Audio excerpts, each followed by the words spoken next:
ഹംപിയിലേക്കുള്ള യാത്ര എന്നതാണ് നമ്മുടെ ഇന്നത്തെ യൂട്യൂബ് വീഡിയോയുടെ ടൈറ്റിലായിട്ട് കൊടുത്തിട്ടുള്ളത് അല്ലേ. നമ്മളിപ്പോൾ ഡിസ്കസ് ചെയ്തുകൊണ്ടിരിക്കുന്ന വിഷയം എന്ന് പറയുന്നത് മധ്യകാല ഇന്ത്യയിലെ രണ്ട് പ്രധാനപ്പെട്ട സാമ്രാജ്യങ്ങളെ കുറിച്ചാണ്. ഒന്ന് നമ്മൾ പറഞ്ഞു കഴിഞ്ഞു, ഏതായിരുന്നു? മുഗൾ എംപയർ. അത് രണ്ട് വീഡിയോയിലായിട്ട് നമ്മൾ എന്താക്കിയിട്ടുണ്ട്, പറഞ്ഞു അവസാനിപ്പിച്ചിട്ടുണ്ട്. ഇന്ന് നമ്മൾ ഹംപിയിലേക്കുള്ള യാത്ര എന്ന് പറയുമ്പോൾ ഒരു എംപയർ ഉദ്ദേശിച്ചിട്ടാണ് നമ്മൾ എന്താക്കുന്നത്, നമ്മൾ ആ പേര് പറയുന്നത്. വിജയനഗര എംപയർ അഥവാ വിജയനഗര സാമ്രാജ്യം എന്നുള്ളതാണ് അതിൻ്റെ പേര്. അപ്പോൾ നമുക്കറിയാം ഹംപി എന്നുള്ളത് വളരെ ഫേമസ് ആയിട്ടുള്ള ഒരു ടൂറിസ്റ്റ് ഡെസ്റ്റിനേഷൻ ആണ് അല്ലേ. സ്കൂളുകളിൽ നിന്നും അതേപോലെ തന്നെ കോളേജിൽ നിന്നൊക്കെ എന്താക്കാറുണ്ട്, വിദ്യാർത്ഥികൾ ആ ഹംപി എന്ന് പറയുന്ന സ്ഥലം സന്ദർശിക്കാൻ പോകാറുണ്ട്. അപ്പോൾ ആ ഹംപിയുടെ കഥ എന്താണ് എന്നുണ്ടാക്കാം, നമുക്കൊന്ന് നോക്കാം. ഓക്കെ, ശരി. അപ്പം നമ്മളിന്ന് പഠിക്കാൻ പോകുന്നത് എന്തിനെ കുറിച്ചാണ്? വിജയനഗര എംപയറിനെ കുറിച്ചാണ് നമ്മൾ ഇന്ന് പഠിക്കാൻ പോകുന്നത്. വിജയനഗര എംപയറിനെ കുറിച്ചാണ് നമ്മൾ ഇന്ന് ഡിസ്കസ് ചെയ്യാൻ പോകുന്നത്. അപ്പോൾ എന്തൊക്കെയാണ് ഈ സാമ്രാജ്യത്തിന്റെ പ്രത്യേകത, ആരൊക്കെയാണ് ഇതിന്റെ പിന്നിലുണ്ടായിരുന്ന രാജാക്കന്മാർ, എന്താണ് അവരുടെ പ്രത്യേകത എന്നുള്ള കാര്യങ്ങളാണ് നമ്മളിന്ന് ഡിസ്കസ് ചെയ്യാൻ പോകുന്നത്. ഓക്കെ, അപ്പോൾ ഫസ്റ്റ് സ്ലൈഡിലേക്ക് പോവാണ്. ഇത് പിന്നെ നമ്മൾ എപ്പോഴും പറയുന്നതാണ്, വീണ്ടും ഒന്നും ജസ്റ്റ് ഒന്ന് റിമൈൻഡ് ചെയ്യാണ്. XNY USS കമ്മ്യൂണിറ്റി എന്താണ് അതിൻ്റെ പ്രത്യേകത എന്ന് അറിയാലോ. ഒന്ന്, ടൈമിൻ്റെ അപ്ഡേറ്റ്സ് നിങ്ങൾക്ക് ലഭിക്കും, ഡെയിലി ക്വിസുകൾ ഉണ്ടാകും, അതേപോലെ തന്നെ മോക്ക് ടെസ്റ്റ് നിങ്ങൾക്ക് എന്താണ് അവൈലബിൾ ആണ്. ഓക്കെ, ശരി. ഇനി നെക്സ്റ്റ് നമ്മൾ വിജയനഗര എംപയർ തുടക്കം എന്തായിരുന്നു, എങ്ങനെയായിരുന്നു എന്നാണ് ഈ ഒരു സ്ലൈഡിലൂടെ നമ്മൾ പറയാൻ പോകുന്നത്. അത് ഫൗണ്ട് ചെയ്തിട്ടുണ്ടായിരുന്നത് രണ്ട് സഹോദരങ്ങളാണ്, രണ്ട് ബ്രദേഴ്സാണ് എന്താക്കിയിട്ടുള്ളത് വിജയനഗര എംപയർ ഫൗണ്ട് ചെയ്തിട്ടുള്ളത്.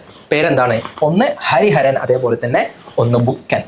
ഈ രണ്ട് സഹോദരങ്ങളാണ് 1336 വിജയനഗര എംപയറിന് തുടക്കം കുറിച്ചത്. അപ്പം CE 1336 ഹരിഹരൻ ആൻഡ് ബുക്ക എന്ന് പറയുന്ന രണ്ട് സഹോദരങ്ങളാണ് വിജയനഗര എംപയറിന് തുടക്കം കുറിച്ചത്.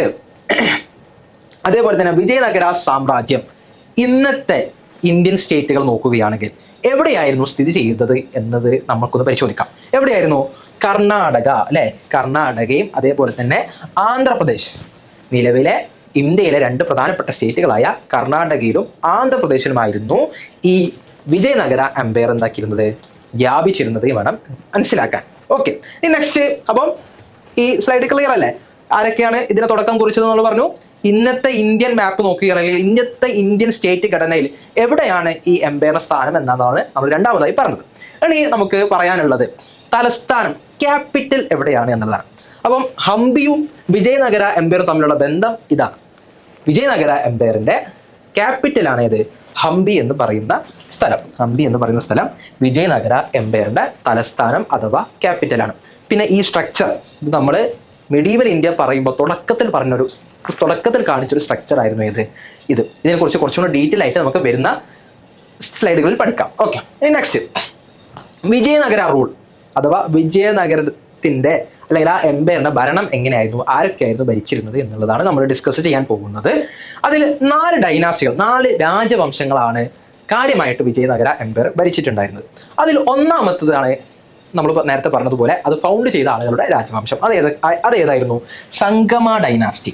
സംഗമ ഡൈനാസ്റ്റിയാണ് ഹരിഹരൻ ആൻഡ് ബുക്ക എന്ന ഫൗണ്ടേഴ്സിന്റെ, ഈ എംപയറിന്റെ ഫൗണ്ടേഴ്സിന്റെ ഡൈനാസ്റ്റി എന്ന് പറയുന്നത്. ഇനി അടുത്തത് സലുവ ഡൈനാസ്റ്റി അഥവാ സലുവ രാജവംശം. അതിൽപ്പെട്ട പ്രധാനപ്പെട്ട റൂളർ ആരായിരുന്നു?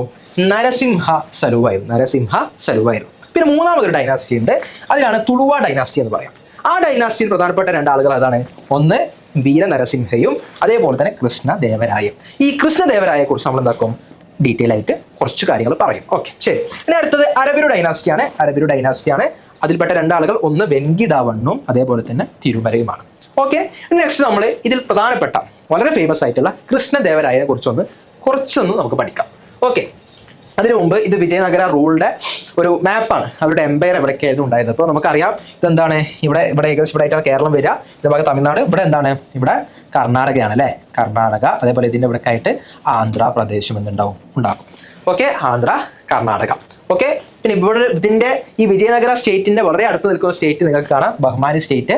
ആ ബഹ്മാനി സ്റ്റേറ്റ് നമ്മൾ ഈ ക്ലാസ് അവസാനിപ്പിക്കുമ്പോൾ അവരെ കുറിച്ച് ചില കാര്യങ്ങൾ നമുക്ക് പറയാനുണ്ട്, നമുക്ക് പറയാം. Okay, next. അപ്പോൾ ഇത് ജസ്റ്റ് ഒരു മാപ്പ് സാറ് കാണിച്ചു തന്നതാണ്.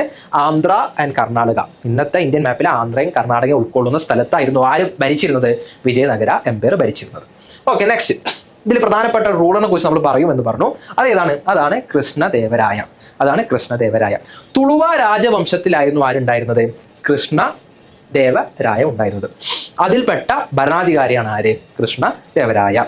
അദ്ദേഹത്തിന്റെ പ്രധാനപ്പെട്ട ചില സംഭാവനകളാണ് നമ്മൾ പഠിക്കാൻ പോകുന്നത്. ഒന്നെന്താണെന്ന് വെച്ചാൽ അദ്ദേഹം 2 ക്ഷേത്രങ്ങളുടെ പണി കഴിപ്പിച്ചു. പ്രധാനപ്പെട്ട 2 ക്ഷേത്രങ്ങളുടെ പണി അദ്ദേഹമാണ് കഴിപ്പിച്ചത്. അത് ഏതൊക്കെയാണ്? ഒന്ന് ഹസാര രാമക്ഷേത്രം, രണ്ടാമത്തതോ വിരൂപാക്ഷ ക്ഷേത്രം. ഈ 2 ക്ഷേത്രം, വിരൂപാക്ഷ ക്ഷേത്രവും ഹസാര രാമക്ഷേത്രവും ആരാണ് പണി കഴിപ്പിച്ചത് എന്ന് ചോദിച്ചാൽ അതിന് ഉത്തരം ഏതാണ്? കൃഷ്ണദേവരായരാണ്. അതേപോലെ തന്നെ അദ്ദേഹം അറിവിനെയും സാഹിത്യത്തെയും വളരെയധികം ഇഷ്ടപ്പെടുകയും അതിന് ധാരാളം പ്രോത്സാഹനങ്ങൾ നൽകുകയും ചെയ്തൊരു വ്യക്തിയാണ്. ഓക്കെ, അദ്ദേഹത്തിന്റെ പണ്ഡിത സഭ, അദ്ദേഹത്തിന്റെ രാജസദസ്സിൽ തന്നെ എന്തുണ്ടായിരുന്നു? ഒരു പണ്ഡിത സഭ ഉണ്ടായിരുന്നു. ആ രാജസദസ്സിലെ പണ്ഡിത സഭയ്ക്ക് പറയുന്ന പേരെന്താ നമുക്ക് നോക്കാം. അഷ്ടദിഗ്ഗജങ്ങൾ എന്നാണ് കൃഷ്ണദേവരായയുടെ രാജസദസ്സിലെ പണ്ഡിത സഭയ്ക്ക് പറയുന്ന പേര്. അപ്പൊ ഈ പേര് നിങ്ങൾ എന്തായാലും ഓർത്ത് വെക്കണം. അഷ്ടദിഗ്ഗജങ്ങൾ എന്ന് പറഞ്ഞാൽ എന്താണ്? കൃഷ്ണദേവരായയുടെ രാജസദസ്സിലെ പണ്ഡിത സഭക്കാണ് നമ്മൾ എന്ത് പറയുന്നത്? ആ പേര് നമ്മൾ പറയുന്നത്. ഇനി ഇപ്പുറത്ത് ഈ 2 സൈഡിൽ നിങ്ങൾക്ക് കാണാൻ പറ്റുന്ന 2 പേരുകളുണ്ടല്ലേ, എന്തൊക്കെയാണത്? ഒന്ന് അമുക്തമാല്യത, അതേപോലെ തന്നെ ജംബാവതി കല്യാണം. അമുക്തമാല്യതയും ജംബാവതി കല്യാണം, ഇത് 2ഉം എഴുതിയത് കൃഷ്ണദേവരായാണ്. കൃഷ്ണദേവരായ എന്ന് പറയുന്ന രാജാവാണ് ഈ 2 കൃതികളും എന്താക്കിയത്? എഴുതിയത്. അദ്ദേഹത്തിന്റെ കൃതികളാണിത്. അപ്പം കൃഷ്ണദേവരായ എഴുതിയ കൃതികൾ ഏതാണെന്ന് ചോദിച്ചാൽ ഒന്ന് അമുക്തമാല്യതയും രണ്ടാമത്തത് ജംബാവതി കല്യാണവുമാണ്. ഓക്കെ, ശരി. നെക്സ്റ്റ് നമ്മൾ അവിടുത്തെ ഒരു ഭരണ സംവിധാനത്തെ കുറിച്ചാണ് നമ്മൾ പറയാൻ പോകുന്നത്. അമരനായകന്മാർ എന്താണെന്ന് പറയുന്ന സാർ ഒന്ന് വായിച്ചുതരാം, ജസ്റ്റ് ഒന്ന് കേൾക്കാം. വിജയനഗരത്തിലെ ഭരണ സംവിധാനത്തിൽ പ്രധാന പങ്ക് വഹിച്ചവരായിരുന്നു നായകന്മാരും അമരനായകന്മാരും. 2 കൂട്ടരാണ് പ്രധാന പങ്ക് വഹിച്ചത്. ഒന്ന് നായകന്മാർ, ഒന്ന് എന്താണ്? അമരനായകന്മാർ. അപ്പൊ എന്താണ് അമരനായകന്മാർ നമുക്ക് നോക്കാം. സൈനിക മേധാവികൾ അമരനായകന്മാർ എന്ന പേരിലാണ് അറിയപ്പെട്ടിരുന്നത് അല്ലേ. അപ്പൊ സൈനിക മേധാവികൾക്ക് ആണ് നമ്മൾ എന്ത് പറയുന്നത്? ആർമി ഹെഡിനാണ് നമ്മൾ എന്ത് പറയുന്നത്? അമരനായകന്മാർ എന്ന് പറയുന്നത്. അപ്പം അമരയും നായകന്മാരും തമ്മിൽ എന്താണ് ബന്ധം എന്ന് നോക്കാം. ഓക്കെ, രാജാക്കന്മാർ ഇവർക്കായി ഭൂപ്രദേശങ്ങൾ അനുവദിച്ച് നൽകിയിരുന്നു. ഇവർക്ക് എന്ന് പറയുമ്പോൾ ആർക്കാണ്? സൈനിക ഹെഡുകൾക്ക് ഭൂമി അനുവദിച്ച് നൽകിയിരുന്നു. ഈ പ്രദേശങ്ങൾ അമര എന്ന പേരിൽ അറിയപ്പെട്ടു. അപ്പൊ ഈ പ്രദേശങ്ങളാണ് രാജാവ് ഇവർക്ക് കൊടുത്തൊരു പീസ് ഓഫ് ലാൻഡ് ആണ് എന്തെന്ന പേരിൽ അറിയപ്പെടുന്നത്? അമര എന്ന പേരിൽ അറിയപ്പെടുന്നത്. ഓക്കെ, ഇനി എന്തിനാണ് ഈ ലാൻഡ് കൊടുക്കുന്നത് എന്നൊരു ചോദ്യം ഉണ്ട് അല്ലേ. എന്തിനാണ് ആ പീസ് ഓഫ് ലാൻഡ് കൊടുക്കുന്നത്? എല്ലാവർക്കും ഉത്തരം അറിയണ്ടാകും. എന്തിനാണ്? ഈ പ്രദേശങ്ങളോട് നികുതി പിരിക്കുന്നതിനുള്ള അവകാശം അമരനായകന്മാർക്കായിരുന്നു. അപ്പം ഈ പീസ് ഓഫ് ലാൻഡിലെ നികുതി പിരിക്കുന്നതും അതിലെ ടാക്സ് കളക്ട് ചെയ്യുന്നത് ആരാണ്? അമരനായകന്മാരാണ്. എന്തിനാണ് അവർ ടാക്സ് കളക്ട് ചെയ്യുന്നത്? അവരുടെ കീഴിലുള്ള സൈനികരെ നോക്കുവാൻ വേണ്ടിയിട്ട്, അതിൻ്റെ സ്ട്രക്ചർ കീപ്പ് ചെയ്യാനും അവർക്ക് വേണ്ട കാര്യങ്ങൾ ചെയ്തു കൊടുക്കാനും, അതേപോലെ തന്നെ ഇവരുടെ റവന്യൂ എന്ന നിലക്കാണ് അല്ലെ, സാലറി എന്ന നിലക്കും കൂടിയാണ് എന്താക്കുന്നത് രാജാവ് ഇവർക്ക് ഈ പീസ് ഓഫ് ലാൻഡ്, ഈ ഒരു ഭൂപ്രദേശം കൊടുക്കുന്നത്. അതിലൂടെ അവർക്ക് എന്താക്കാം? അവർക്ക് വേണ്ട കാര്യങ്ങൾ ടാക്സ് കളക്ട് ചെയ്യാം, അതിലൂടെ റവന്യൂ പിരിച്ചെടുക്കാം. അതേപോലെ തന്നെ ഒരു നിശ്ചിത തുക ആർക്ക് തിരിച്ചു കൊടുക്കുകയും വേണം? ഈ ഭൂപ്രദേശം നൽകിയ രാജാവിന് തിരിച്ചു കൊടുക്കുകയും വേണം. അപ്പോൾ ഇതാണ് അമരനായകന്മാർ എന്ന സിസ്റ്റം. ഓക്കെ, നായകന്മാരും അമരനായകന്മാരും ആണ് എന്ത്? ആ ഭരണത്തിൽ പ്രധാന പങ്ക് വഹിച്ചിരുന്നത്. അപ്പം അമരനായകന്മാരെന്ന് പറഞ്ഞാൽ സൈനിക മേധാവികൾക്ക് അമരം എന്ന പീസ് ഓഫ് ലാൻഡ് കൊടുക്കും. ആ പീസ് ഓഫ് ലാൻഡ് കിട്ടിയ നായകന്മാർക്കാണ് എന്ത് പറയുന്നത്? അമരനായകന്മാരെന്ന് പറയുന്നത്. എന്താണ് ഈ അമരം കൊണ്ട് അവർ ചെയ്യുന്നത്? അതിലെ ടാക്സ് അവർ കളക്ട് ചെയ്യും, അതിൽ നിശ്ചിത തുക ആർക്ക് കൊടുക്കുകയും ചെയ്യും? രാജാവിന് കൊടുക്കുകയും ചെയ്യും. ബാക്കിയുള്ളത് ഇവരെന്താക്കും? ഇവരുടെ സൈന്യത്തെ മെയിൻറ്റെയിൻ ചെയ്യാൻ വേണ്ടി എടുക്കുകയും ചെയ്യും. അപ്പൊ ഇതാണ് അമരനായകന്മാർ എന്ന സിസ്റ്റം. അപ്പൊ ക്ലിയർ ആയി എന്ന് വിചാരിക്കണം. ഓക്കെ, നെക്സ്റ്റ് നമ്മളെ മുഗൾ സാമ്രാജ്യത്തെക്കുറിച്ച്, മുഗൾ എംപയറിനെ കുറിച്ച് ഡിസ്കസ് ചെയ്തപ്പോൾ നമ്മൾ അവിടെ വന്നിരുന്ന 2 സഞ്ചാരികളുടെ പേര് പറഞ്ഞിരുന്നു. നിങ്ങൾക്ക് ഓർമ്മയുണ്ടെങ്കിൽ നിങ്ങൾ എന്താക്കണം? ഒന്ന് ഈ വീഡിയോയുടെ താഴെ കമന്റ് ചെയ്യണം. എന്തൊക്കെയായിരുന്നു, ഏത് 2 സഞ്ചാരികളായിരുന്നു മുഗൾ എംപയറിന്റെ കാലത്ത് അല്ലെങ്കിൽ മുഗൾ സാമ്രാജ്യത്തിന്റെ കാലത്ത് അവിടെ വിസിറ്റ് ചെയ്തത് എന്ന്. ഓക്കെ, ഇനി അതേപോലെ തന്നെ നിങ്ങൾക്ക് അവിടെ മാർക്ക് ചെയ്ത് കാണാം ബാർബോസ, അതേപോലെ തന്നെ ഡൊമിംഗോ പയസും അതേപോലെ തന്നെ ബാർബോസയും. ഈ 2 പോർച്ചുഗീസ് യാത്രികർ അല്ലെങ്കിൽ സഞ്ചാരികളായിരുന്നു വിജയനഗര എംപയർ കാണുവാൻ വേണ്ടി, സന്ദർശിക്കുവാൻ വേണ്ടി വന്നത്. വിജയനഗര എംപയർ സന്ദർശിക്കുവാൻ വേണ്ടി വന്ന രണ്ട് പ്രമുഖരായിട്ടുള്ള പോർച്ചുഗീസ് സഞ്ചാരികളായിരുന്നു ആര്? ഒന്ന് ഡൊമിംഗോ പയസും അതേപോലെ തന്നെ ഡ്യുവറ്റ് ബാർബോസയും. ഇനി ഡ്യുവറ്റ് ബാർബോസയുടെ ഒരു കോട്ട് നമുക്ക് വായിക്കാം. എന്താണ് അദ്ദേഹം വിജയനഗര എംപയറെ കുറിച്ച് പറഞ്ഞതെന്ന് അല്ലേ? നമ്മളെ മുഗൾ എംപയറിനെ കുറിച്ച് ഒരു ഇംഗ്ലീഷ് യാത്രികൻ പറഞ്ഞ ഒരു കോട്ട് നമ്മൾ ആ വീഡിയോ ഡിസ്കസ് ചെയ്തിരുന്നു. ഇത് വിജയനഗര എംപയറെ കുറിച്ച് ഒരു പോർച്ചുഗീസുകാരനായ ഒരു സഞ്ചാരി എന്താണ് പറഞ്ഞത് നോക്കാം. ഏതൊരാൾക്കും യാതൊരു അസ്വാരസ്യവുമില്ലാതെ ക്രിസ്ത്യാനി എന്നോ ജൂതനെന്നോ മൂറനെന്നോ കിരാതനെന്നോ വ്യത്യാസമില്ലാതെ തന്റെ വിശ്വാസം നിലനിർത്തിക്കൊണ്ട് വന്നു പോകുന്നതിനും ജീവിക്കുന്നതിനും യാതൊരു തടസ്സവുമില്ലാത്ത വിധം രാജാവ് സ്വാതന്ത്ര്യം അനുവദിച്ചിരുന്നു. രാജ്യത്തെ നീതിന്യായ വ്യവസ്ഥയും സമത്വം നിറഞ്ഞതാണ്. ഇത് കൃഷ്ണദേവരായയുടെ അല്ലെങ്കിൽ വിജയനഗര എംപയർ എന്ന് പറയുന്നത് എന്താണ്? അതൊരു സെക്യുലർ സ്റ്റേറ്റിന്റെ സ്വഭാവമുള്ള സ്റ്റേറ്റ് ആയിരുന്നു. ഏത് മതത്തിൽ വിശ്വസിക്കാൻ ആർക്കെന്തുണ്ടായിരുന്നു? സ്വാതന്ത്ര്യം ഉണ്ടായിരുന്നു. അതേപോലെ തന്നെ അവിടുത്തെ ഒരു ജസ്റ്റിസ് സംവിധാനം എന്ന് പറയുന്നത് അല്ലെങ്കിൽ നീതിന്യായ വ്യവസ്ഥ എന്താണ്? ഇക്വാലിറ്റി അല്ലെങ്കിൽ ഇക്വിറ്റി ഉള്ളതായിരുന്നു എന്നാണ് ആര് റിപ്പോർട്ട് ചെയ്യുന്നത്? ബർബോസ എന്ന് പറയുന്ന പോർച്ചുഗീസ് സഞ്ചാരി റിപ്പോർട്ട് ചെയ്യുന്നത്. ഓക്കെ, നെക്സ്റ്റ് നമ്മൾ നേരത്തെ പറഞ്ഞ കൃഷ്ണദേവരായ നിർമ്മിച്ച രണ്ട് പ്രധാനപ്പെട്ട ടെമ്പിളാണ്. ഏതൊക്കെയാണ്? ഒന്ന് ഹസാര ടെമ്പിൾ.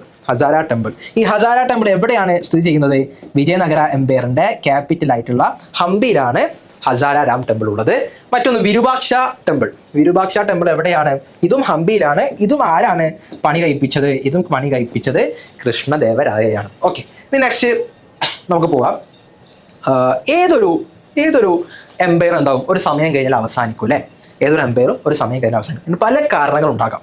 എന്നാൽ വിജയനഗര എംപയർ അതിന്റെ അവസാനം ഉണ്ടായത് ഒരു യുദ്ധത്തിലൂടെയാണ്. അത് ഏതാണ് യുദ്ധം? തളിക്കോട്ട യുദ്ധമാണ്. തളിക്കോട്ട യുദ്ധം എന്ന പേരിൽ അറിയപ്പെടുന്ന യുദ്ധത്തിലൂടെയാണ് 1565 1565 വിജയനഗര എംപയർ എന്താക്കുന്നത്? അവസാനിക്കുന്നത്. അപ്പം എന്തായിരുന്നു അതിന് കാരണം? തളിക്കോട്ട യുദ്ധത്തിനുള്ള ഒരു കാരണം എന്ന് പറയുന്നത് രാമരായ എന്ന് പറയുന്ന, ഈ പേരൊന്ന് ഓർത്തു വെക്കുക, രാമരായ എന്ന് പറയുന്ന വിജയനഗര എംപയറിലെ ഒരു ഡിഫാക്ടോ റൂളറും അതേപോലെ തന്നെ നേരത്തെ നമ്മൾ എന്താക്കിയിരുന്നു? നേരത്തെ നമ്മളൊരു ബഹ്മാനി സ്റ്റേറ്റ് എന്ന് പറയുന്ന ഒരു സ്റ്റേറ്റിനെ കുറിച്ച് ജസ്റ്റ് വീഡിയോയുടെ തുടക്കത്തിൽ ആ മാപ്പ് കാണിച്ചപ്പോൾ സാറൊന്ന് സൂചിപ്പിച്ചിരുന്നു. ഈ ബഹ്മാനി സ്റ്റേറ്റ് എന്ന് പറയുന്നത് ഇവരുടെ ഒരു അയൽവാസി ആയിട്ടുള്ള സ്റ്റേറ്റ് ആണ്. ഒരു വലിയൊരു രാജഭരണം അല്ലെങ്കിൽ വലിയൊരു എന്താ പറയുക ഒരു എംപയർ തന്നെയായിരുന്നു. പക്ഷെ അത് കുറച്ച് കാലം കഴിഞ്ഞപ്പോൾ അതെന്തായി? അത് ഡിസിൻറ്റഗ്രേറ്റഡ് ആയി. അതിൽ ഒരുപാട് ഇൻഡിപെൻഡൻറ്റ് സ്റ്റേറ്റുകൾ എന്തായി? അതിൽ നിന്ന് വേർപെട്ട് വന്നു. അപ്പോൾ ഈ രാമരായയും ഈ ഇൻഡിപെൻഡൻറ്റ് സ്റ്റേറ്റുകളും തമ്മിലുള്ള ഒരു യുദ്ധമുണ്ടായി. അതായത് ഇൻഡിപെൻഡൻറ്റ് സ്റ്റേറ്റിലെ എല്ലാ ഭരണാധികാരികളും അലയൻസ് ഫോം ചെയ്ത് ഈ രാമരായയെ എതിർത്തു. അങ്ങനെ എതിർത്തപ്പോൾ അവരുടെ ശക്തിക്ക് മുന്നിൽ എന്ത് ചെയ്യാൻ കഴിഞ്ഞില്ല? രാമരായക്ക് പിടിച്ചു നിൽക്കാൻ കഴിയാതെ വരികയും അവരെന്താവുകയും ചെയ്തു? വിജയിക്കുകയും രാമരായ തോൽക്കുകയും ചെയ്തു. രാമരായ തോറ്റതോടുകൂടി വിജയനഗര എംപയർ എന്തായി? അവസാനിക്കുകയും ചെയ്തു. അപ്പം ബഹ്മാനി സ്റ്റേറ്റിനുള്ള പങ്ക് എന്താണെന്ന് വെച്ചാൽ ഈ രാമരായയുടെ ചില കയ്യിലിരിപ്പുള്ള കാരണം അദ്ദേഹം അവിടെ പോയിട്ടുണ്ടാക്കിയ ചില പ്രശ്നങ്ങൾ എന്താക്കി? അവിടുത്തെ രാജാക്കന്മാർ ഒന്നിച്ചു. ആ ഒന്നിക്കലിന്റെ മുന്നിൽ എന്താക്കിയില്ല? അലയൻസിന്റെ മുന്നിൽ രാമരായക്ക് പിടിച്ചു നിൽക്കാൻ പറ്റിയില്ല. അങ്ങനെ രാമരായ എന്താക്കുകയാണ്? തോൽക്കുകയാണ്. അതാണ് തളിക്കോട്ട യുദ്ധം. അത് നടന്നത് 1565 അതോടുകൂടി എന്താക്കുകയാണ്? വിജയനഗര എംപയർ അവസാനിക്കുകയാണ്. അപ്പോൾ ഈ വർഷം എന്താക്കണം? നമ്മളൊന്ന് ഓർത്തു വെക്കണം. അതേപോലെ തന്നെ യുദ്ധത്തിന്റെ പേരും ഒന്ന് ഓർത്തു വെക്കുക. ആ യുദ്ധം നയിച്ചിരുന്ന ഭരണാധികാരി ആരായിരുന്നു? രാമരായയായിരുന്നു. ഇനി നെക്സ്റ്റ് നമ്മൾ ഇന്ന് കവർ ചെയ്തിട്ടുള്ള പ്രധാനപ്പെട്ട ചില കാര്യങ്ങളാണ് ജസ്റ്റ് ഒന്ന് കൺക്ലൂഡ് ചെയ്ത് പറയാണ്. ഓക്കെ, ഒന്നാമത് നമ്മൾ അമരനായകന്മാർ എന്ന സിസ്റ്റത്തെ കുറിച്ച് നമ്മൾ പറഞ്ഞു അല്ലേ? അവിടുത്തെ ഒരു ഭരണ സംവിധാനം, അമരം എന്ന ലാൻഡ് ആർക്ക് കൊടുക്കും? ആർമി ഹെഡിന് കൊടുക്കും. അതെന്താക്കും? അവർക്ക് വേണ്ട കാര്യങ്ങൾ അതിൽ നിന്ന് എടുക്കുകയും ചെറിയൊരു നിശ്ചിത തുക ആർക്ക് കൊടുക്കുകയും ചെയ്യും? ഈ ഭൂപ്രദേശം അമരം നൽകിയ രാജാവിന് തിരിച്ചു നൽകുകയും ചെയ്യും. ഓക്കെ, ഇനി നമ്മൾ അതൊരു ഭരണ സിസ്റ്റമാണ്.